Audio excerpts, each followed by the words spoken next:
Implicit and structural witchery. You're back in Salem during the 1690s. After an exhaustive hunt for witches, the Lord High Witch Hunter files a bombshell report. Despite his best efforts, he's failed to find any witches in Salem. Don't imagine, though, that the fight against witchery is over. During his investigation, the Lord High Witch Hunter uncovered an enormous volume of implicit witchery and structural witchery. For example, residents of Salem occasionally skip church or lose interest during the sermon. That's implicit witchery, pure and simple. Even worse, some leading merchants happily trade with Catholics and pagans. That's structural witchery at the highest levels of society. If you're part of the society, you better not laugh. That's implicit witchery, too. For anyone else, however, the Lord High Witch Hunter's report is absurd. The magistrate launches a massive witch hunt. He fails to detect actual witches. So he redefines witchery as a lack of single-minded devotion to my faith. Why bother with this farce? To make a thinly veiled threat. If you're not part of the solution to witchery, you're an implicit structural witch and will be burned like a witch. Similarly, imagine that during the McCarthy era, you fail to uncover any actual communists. The Lord High? Carthyite could admit he was wrong, but where's the fun in that? Wouldn't it be better to declare that you've discovered a massive dose of implicit communism and structural communism? As long as your society fears you, anything could count. Perhaps support for progressive taxes is implicit communism. Perhaps the overrepresentation of left-wing academics in state-funded universities is structural communism.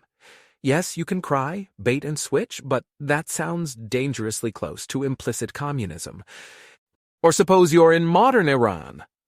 The Lord High Inquisitor hunts for atheists but can't find any.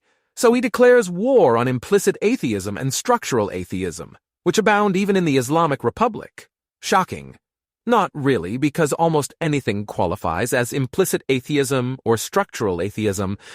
If this is such an obvious scam, how come hardly anyone in Iran says so? Fear.